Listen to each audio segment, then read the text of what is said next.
যোৰহাট চহৰৰ এটি চিনাকি নাম MD কাৰ্ছ নামেই যাৰ পৰিচয়। আমাৰ ইউজ কাৰ ডিলাৰত 4চকীয়া 2চকীয়া বাহনৰ উপৰিও কমাৰ্চিয়েল আৰু প্ৰাইভেট বাহন উপলব্ধ উচিত মূল্যত। আমাৰ শ্ব'ৰুমত গাড়ী এক্সচেঞ্জৰ সুবিধাৰ লগতে ইঞ্চুৰেঞ্চ, পলিউশ্যন আদিৰো সুবিধা গ্ৰহণ কৰিব পাৰিব।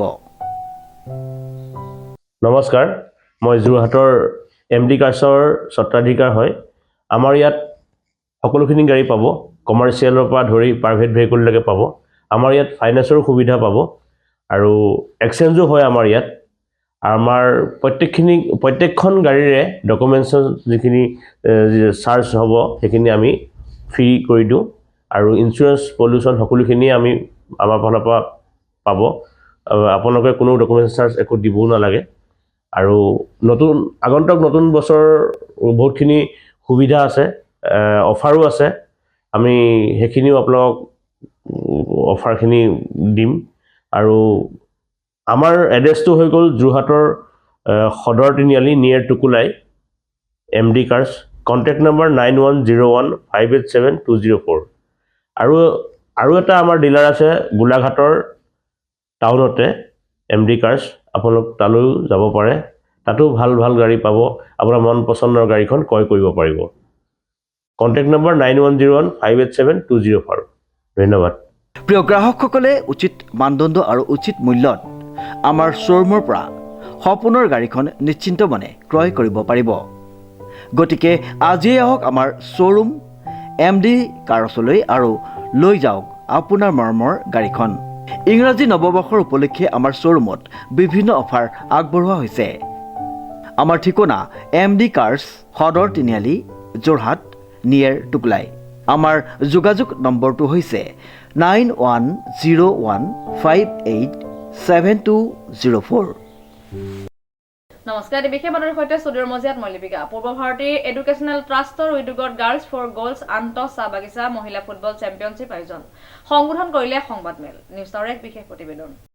পূৰ্ব ভাৰতী এডুকেশ্যনেলৰ ট্ৰাষ্টৰ উদ্যোগত গাৰ্লছ ফৰ গ'ল্ছ আন্তঃ চাহ বাগিচা মহিলা ফুটবল চেম্পিয়নশ্বিপ আয়োজন।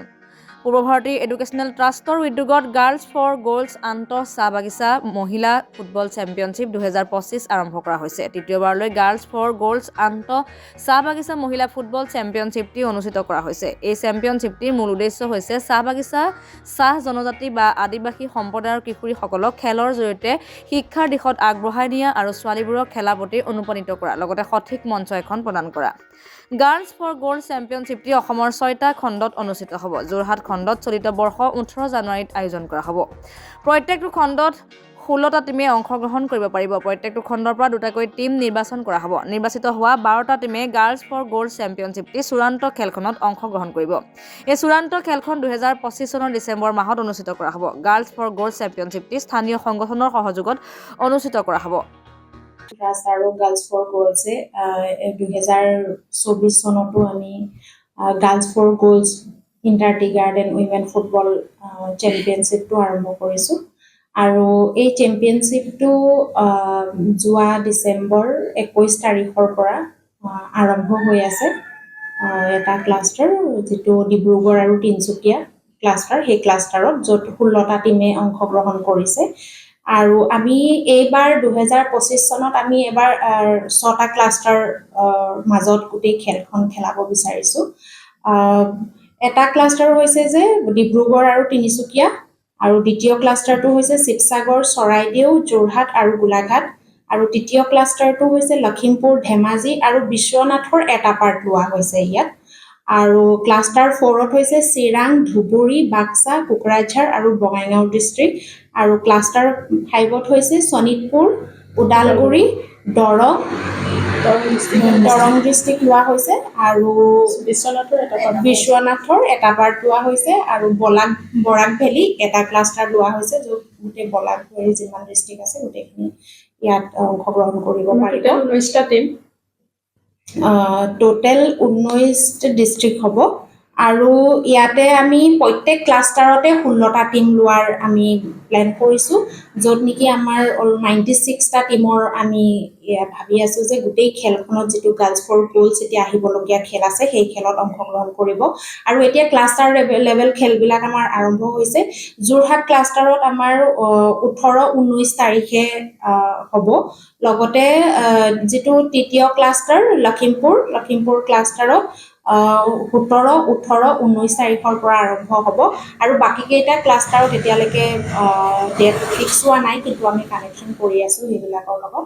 আৰু যি মেইন ফাইনেল চেম্পিয়নশ্বিপটো হ'ব গাৰ্লছ ফৰ গ'ল্ডছৰ, তো সেই গাৰ্লছ ফৰ গ'ল্ডছৰ মেইন ফাইনেল খেলখন হ'ব আপোনাৰ 2025 চনৰ লাষ্টৰ ফালে আমি প্লেন কৰিছোঁ। এতিয়া ক্লাষ্টাৰ লেভেল খেলবিলাক হৈ আছে। আৰু গাৰ্লছ ফৰ গ'ল্ডছ যিটো এটা মূল উদ্দেশ্য হৈছে, আমি গোটেই খেলখন প্ৰত্যেক বছৰে যে পাতি আছোঁ, আমি কিয় পাতি আছোঁ, 2020 চনৰ পৰাই আমি এই খেলখন পাতি আছোঁ। প্ৰথম আৰম্ভ কৰিছিলোঁ তিনিচুকীয়া ডিষ্ট্ৰিক্টত টহনাগাঁও টি ষ্টেট আৰু বিশাকপি চাহ বাগিচা দুখন বাগানৰ মাজত। তাৰপিছতে আমাৰ সেই সময়তে ক'ভিড আহিছিলে, য'ত নেকি আমি দেখিছিলোঁ যে বহুতখিনি ল'ৰা ছোৱালী সেই সময়ত স্কুল এৰি দিছিলে, য'ত স্কুলৰ পৰা বঞ্চিত হৈছিলে। কোনোবা কাম কৰিব গুচিব গৈছিলে, কোনোবা বিয়া পাতিছিলে বা বেলেগ বেলেগ ধৰণে চবে এংগেজ হৈ গৈছিলে। তো আমি য'ত দেখিছিলোঁ যে মেক্সিমাম ছোৱালী ড্ৰপ আউট হোৱাটো দেখিছিলোঁ। তো সেইকাৰণে আমি এটা দেখিছিলোঁ যে চাহ বাগিচাৰ যিসকল ল'ৰা ছোৱালী আছে তেওঁলোকে খেলৰ প্ৰতি মুখটো বহুত আৰু খুব তেওঁলোকে খেলা ভাল পায়। তো সেইকাৰণে আমি দেখিছিলোঁ যে লাহে লাহে ছোৱালীৰ কাৰণে সেই খেলপথাৰখন কমি আহিছিলে। তো সেইকাৰণে আমি ভাবিলোঁ যে এইটো 2023 চনত প্লেন কৰিলোঁ আমি যে এইবাৰ আমি গাৰ্লছ ফৰ গ'ল্ডছটো অলপ ডাঙৰকৈ পাতোঁ।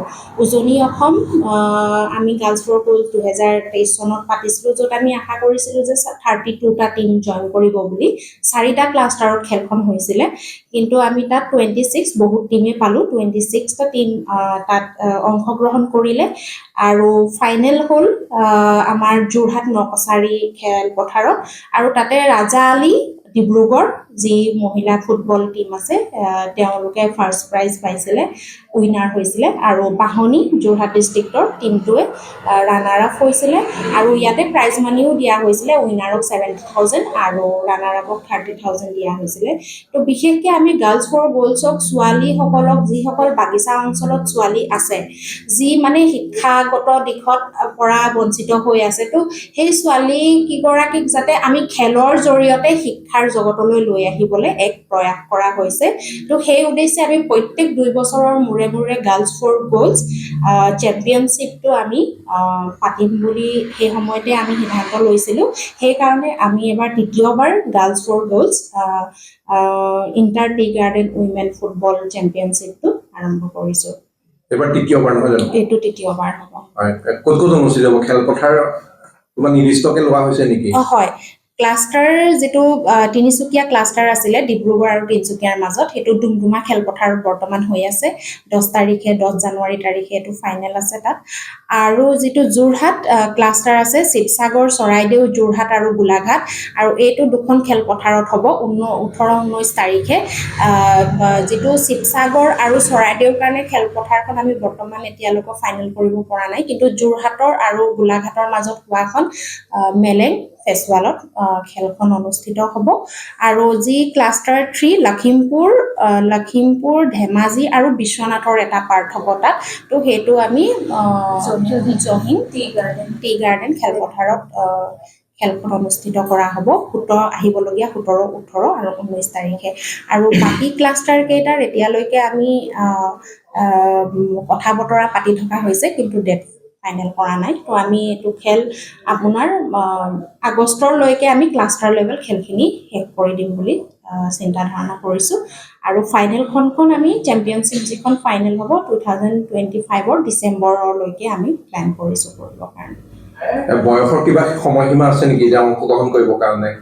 হয়, বয়সৰ সময়সীমা নাই, অপেন বয়খন।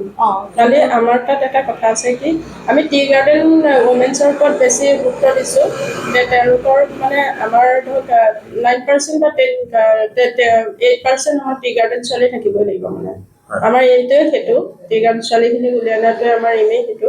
যিহেতুকে তেওঁলোকৰ আমি 9% বা 8% আমি তেওঁলোকৰ ৰাখিবই লাগিব আৰু আগন্তুক এই ক্লাষ্টাৰ যিখিনি 6টা ক্লাষ্টাৰখিনি খেল হ'ব তাৰ পৰা আমি বেষ্ট টিম 2টাকে উলিয়াই আনিম বেষ্ট টিম 2টা লৈ আগন্তুক যিখন খেল হ'ব 2025 1 লাখৰ প্ৰাইজ মানি যিখন খেল হ'ব তাতে বেষ্ট টিমখিনিৰ মাজত এই প্ৰাইজ মানি খেলখন আমাৰ অনুষ্ঠিত হ'ব Girls for Goals football tournament football championship যি হৈছিলে তাৰে আৰটি মুণ্ডা বুলি এগৰাকী ছোৱালী যি ৰাজালী ফুটবল উইমেন্স ফুটবল টিমৰ আছিলে তাই বেষ্ট প্লেয়াৰ পাইছিলে এইবাৰ ভাল এটা খবৰ যে তাই ইণ্ডিয়াৰ কাৰণে চিলেক্ট হৈছে আৰু তাই ট্ৰায়েল কাৰণে গৈ আছে যোৰহাটৰ পৰা শ্ৰীমন্ত মাধৱ বৰুৱাৰ ৰিপৰ্ট নিউজ নাও 24/7